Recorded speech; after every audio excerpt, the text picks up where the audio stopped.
మళ్ళీ చాలా రోజుల తర్వాత లాంగ్ వీడియో పెడుతున్నాను. దట్టు ఓన్లీ ఏమంటారు గర్ల్స్ ట్రిప్ లాగా తిరుపతికి వెళ్తున్నాం అన్నమాట. నేను, చిన్నొదిన, ఆన్య, అత్తయ్య, మేము నలుగురమే. ఈ వీడియో ఏంటంటే మీకు క్లియర్గా డీటెయిల్స్ శ్రీవాణి టికెట్స్ గురించి కానీ, మేము అక్కడ ఎలా రూమ్స్ సెట్ చేసుకోవడం కానీ అంతా ఎలా అయిందో కొంచెం కొంచెం బిట్స్ అయితే చూపిస్తానండి. కంప్లీట్గా నేను వీడియోస్ అయితే ఎక్కడ తీయలేదు, ఎందుకంటే అవ్వలేదు. అక్కడ కూడా ఫుల్ వర్షం. ఇప్పుడు ప్రజెంట్ అయితే ఇక్కడ నుంచి మేము హైదరాబాద్ నుంచి తిరుపతి వందే భారత్ ట్రైన్ బుక్ చేసుకున్నాం అన్నమాట.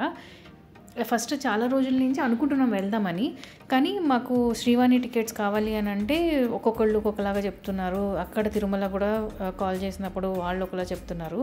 ఇంకా సర్లే ఇది కాదులే అన్నట్టుగా స్టార్ట్ అయిపోయామన్నమాట వందే భారత్. ఇక్కడ కూడా మాకు ఏమైందంటే వెళ్ళడం స్టార్ట్ అవ్వడం ఫస్టే టెన్షన్. ఎందుకంటే ఆన్య ఉంది, అత్తయ్య ఉన్నారు. అత్తయ్యని జాగ్రత్తగా చూసుకోవాలి, ఆన్యని జాగ్రత్తగా చూసుకోవాలి. వదిన ఒకళ్ళు నేను ఒకళ్ళు అన్నట్టుగా సర్లే వెళ్ళిపోదాం, ఏముంటుంది తిరుపతే కదా అన్నట్టు స్టార్ట్ అయిపోయామన్నమాట. దట్టు 4 days కోసం వెళ్ళాము. స్టార్టింగే మాకేంటంటే ఇంటి నుంచి బయలుదేరగాలని రైల్వే స్టేషన్కి వెళ్తున్నాం. వెళ్ళి క్యాబ్ ఆగే టైంకి ఫస్ట్ ప్లాట్ఫామ్లో వందే భారత్ ట్రైన్ ఉంది అన్నమాట.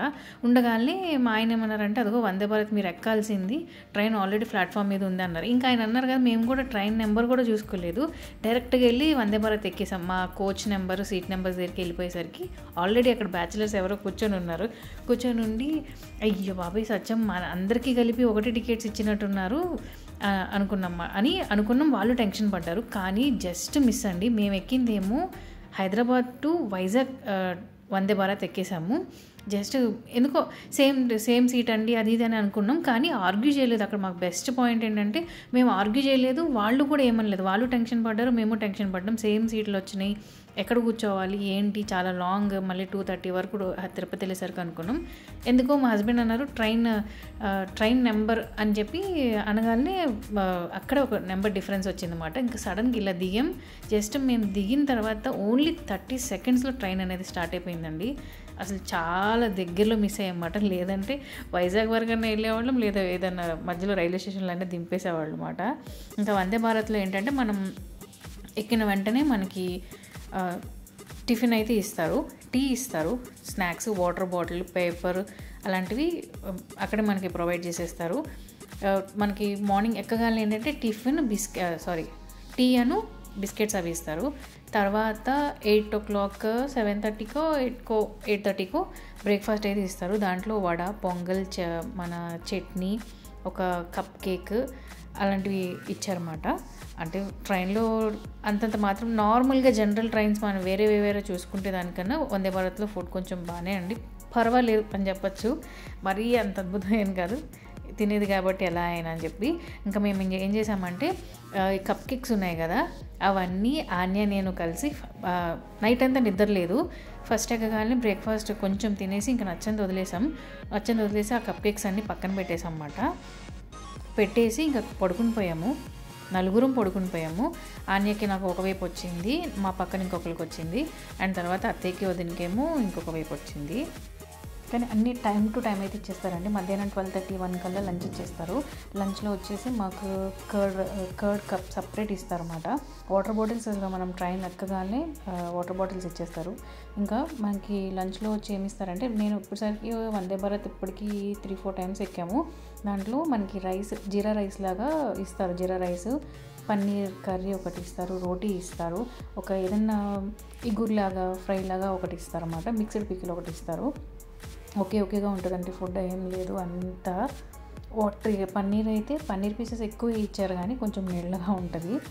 ఇంకా మేము లంచ్ కూడా ఫినిష్ చేసేసుకొని ఏం చేసామంటే రోటీ ఉంటాయి కదా, మేము రోటీ అవి తినలేదు, కొంచెమే రైస్ అలా తినేసి మిగతా అది చెప్పాను కదా కప్ కేక్స్, ఈ రోటీ అవన్నీ కలెక్ట్ చేసి అక్కడ ట్రైన్ దిగగానే మనకి రైల్వే స్టేషన్లో ఉంటారు కదా వాళ్ళకి ఇచ్చేద్దామని చెప్పేసి మేము అక్కడ మామూలుగా చాలామంది కూడా ఏమంటారు సీట్లు పెట్టేశారన్నమాట కప్ కేక్స్. వాళ్ళని అడిగి తీసుకొని వెళ్ళి అది మేము బయట ఇచ్చేసాము.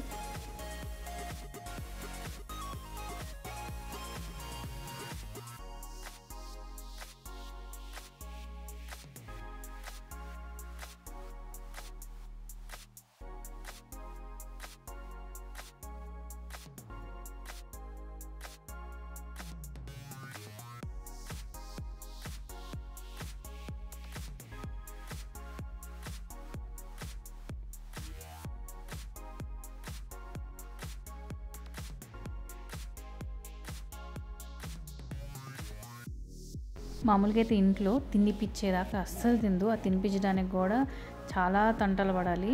అలాంటిది ట్రైన్లో మాత్రం తనంతా తనే ఓన్గా తింటుంది. అండ్ నెక్స్ట్ ఫుడ్ అంతా అయిపోయిన తర్వాత మళ్ళీ మన దగ్గర ప్లేట్స్ అన్నీ కలెక్ట్ చేసుకున్న తర్వాత మళ్ళీ ఐస్ క్రీమ్ అయితే ఇస్తారు. అరుణ్ ఐస్ క్రీమ్ అనుకుంటా అండి. అరుణ్ క్వాలిటీ ఐస్ క్రీమ్స్ అయితే ప్రతి ఒక్కరికి ఇస్తారన్నమాట. మీకు అసలు టైమింగ్స్ చెప్పలేదు కదా వందే భారత్. హైదరాబాద్లో 6:10కి ఎగ్జాక్ట్గా షార్ప్ 6:10కి స్టార్ట్ అవుతుందండి. తిరుపతి వెళ్ళడానికి 2:30 అన్నారు. బట్ అది 10 మినిట్స్ 15 మినిట్స్ బిఫోరే రీచ్ అయిపోయింది తిరుపతికి. తిరుపతి రాగానే మాకు ఒక క్యాబ్ డ్రైవర్ ఉన్నారు. మీకు లాస్ట్లో నేను ఆయన నెంబర్ కూడా ఇస్తాను. ఈసారి తిరుపతి వెళ్ళినప్పుడు ఆయన కాంటాక్ట్ చేయండి. కింద నుంచి పైకి వెళ్ళడానికి కానీ మొత్తం తిప్పడానికి కానీ ఎక్కడైనా సరే ఆయన మనకి మొత్తం హెల్ప్ చేస్తారు. రీజనబుల్ ప్రైసే తీసుకుంటారండి కంపేర్ చేస్తే మనకు అన్నిటిలో. అలా ఆయనకి ఎప్పటి నుంచో నియర్లీ 5 years నుంచో ఏమో మాకు ఆయన పరిచయం.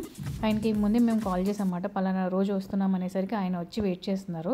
ఇంకా ఆ క్యాబ్లో ఎక్కేసి ఇంకా కొండపైకి అయితే వెళ్ళిపోయాము. రూమ్ దగ్గరికి వెళ్ళిన తర్వాత తను డ్రాప్ చేసి అప్పుడు వెళ్ళిపోయారు అన్నమాట.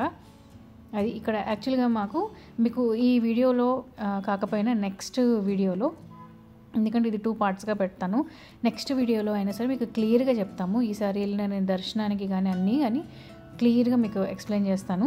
ఇంకా మేము కొండపైకి స్టార్ట్ అయిపోయిన తర్వాత యాక్చువల్గా మేమైతే ఏమంటారు రూము మాకు ఆల్రెడీ లెటర్ ఉందండి. ఏదైనా లెటర్ కానీ రికమెండేషన్ కానీ ఏమైనా ఉంటే కనుక రూమ్స్కి మనకి మామూలుగా మార్నింగ్ నుంచి ఈవినింగ్ వరకు ఇస్తారు. అలా కాకుండా కొండపైకి వెళ్ళి మనం డైరెక్ట్గా రూమ్ కావాలి అంటే కనుక ఎర్లీ మార్నింగ్ మనకి 5 o'clock అలా లైన్లో నుంచి ఉంటే 6 o'clock నుంచి మనకి రూమ్స్ అయితే అలాట్ చేస్తారు. ఎన్ని రూమ్స్ ఉంటే అంతవరకు ఇస్తూ ఉంటారు అన్నమాట జనరల్ కూడా. అండ్ ఇది కూడా సేమ్ అంతే. విఐపీ లెటర్ ఉన్న వాళ్ళకి సపరేట్ కౌంటర్ లాగా ఇస్తారు. మేము అలాగే లెటర్ తీసుకెళ్ళామన్నమాట. మాకైతే రూమ్ వచ్చింది. యాక్చువల్గా ఎంత ప్రైస్ అయినా సరే మనం రూమ్ తీసుకోవచ్చు, మనకి ఎక్కడైనా వస్తుంది. లాస్ట్ టైము మేము 13,000ది రూమ్ తీసుకుని అది సేమ్ ఇలాగే ఉందండి. కాకపోతే రూమ్స్ చాలా పెద్దగా ఉంటాయి, చాలా అంటే చాలా పెద్దగా ఉంటాయి. 2 bedrooms 3 bedrooms కంబైన్డ్గా వస్తాయి. సన్నిధానం కానీ విష్ణు నిలయం అటు సైడ్ అయితే. ఇప్పుడు వెళ్ళింది మేమే లేడీస్ కాబట్టి మేము వచ్చి నారాయణగిరిలో తీసుకున్నమాట రూము. అది మాకు ఎంత పడింది, ఇప్పుడు ఇదివరకు అంతా ఎలా ఉండేదంటే రూమ్ ఒకడానికి ఇప్పుడు 1000 rupees రూమ్ అనుకోండి, 1000 కట్టించుకునేవాళ్ళు. ఇప్పుడు అలా కాదు, ఎక్స్ట్రా కట్టించుకుంటున్నారు అనమాట, ఇంకో డే ఎక్స్ట్రా.